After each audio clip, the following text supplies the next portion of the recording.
Assalamualaikum warahmatullahi wabarakatuh.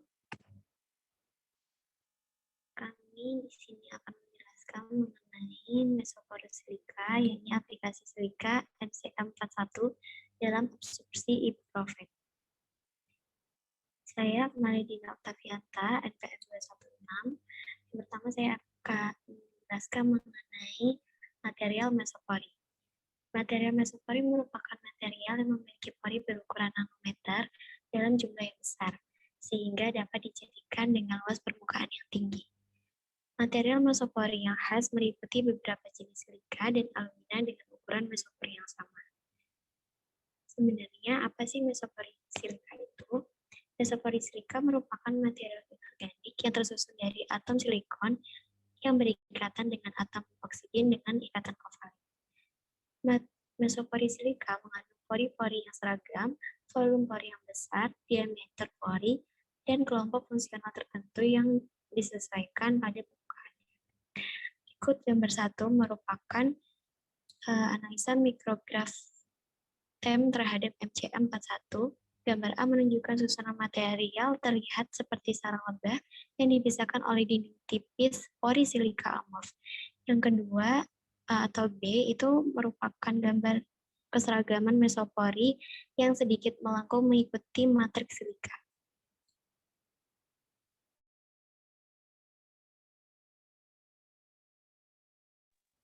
Secara umum, sintesis silika mesopori ini terdapat dua metode. Yang pertama, metode sintesis menggunakan template, yakni ada liquid crystal templating, dan self-assembly and cooperative self-assembly. Dan yang kedua, ada metode sintesis tanpa menggunakan template, juga terdiri dari dua jenis metode, yakni nanometric building blocks dan shear folding mechanism of nanotubes.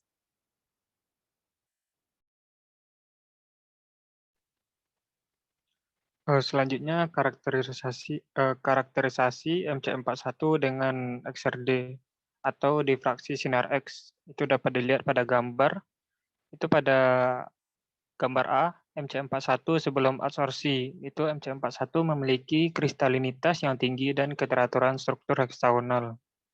Kemudian yang B, ibuprofen, setelah terjadi penggabungan dengan ibuprofen itu terjadi pergeseran struktur heksagonal MC41 sehingga menurunkan kristalinitasnya. Kemudian pada gambar C itu MP41 setelah absorpsi ibuprofen dan pengeringan pada suhu 110 derajat Celcius. Itu ibuprofen mengalami peleburan karena melebihi titik didih. Dan terakhir itu yang D itu MC41 setelah pengeringan pada suhu kamar. Itu ibuprofen ternyata menutupi rongga pori MC41 sehingga struktur kristal MC41 itu menjadi amorf.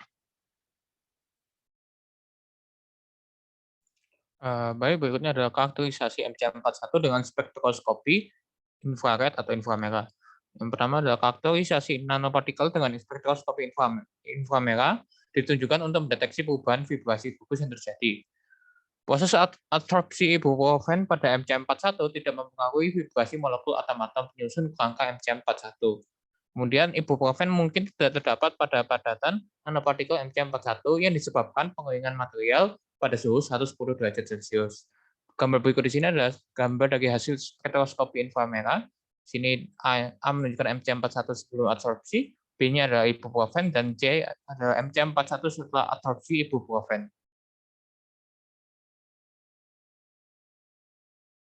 Kemudian di sini kemampuan dari adsorpsi terhadap ibuprofen, hasil aktivitas adsorpsi MC41 terhadap ibuprofen masih mengalami kenaikan yang signifikan. Hal ini mengindikasikan bahwa kemampuan absorpsi MC41 terhadap ibuprofen belum mencapai keseimbangan. Keseimbangan ini dapat terjadi jika permukaan silanol atau SiOH dan rongga heksagonal MC41 telah mengabsorpsi ibuprofen menyuluh secara monolayer. Pembentukan adsorpsi monolayer pada permukaan MC41 tersebut memungkinkan terjadinya pembentukan multilayer, akan tetapi peningkatan absorpsinya tidak signifikan. Bahkan aktivitasnya dapat mengalami proses desorpsi sehingga aktivitas absorpsinya menurun. Dapat dilihat dari gambar 5 ini.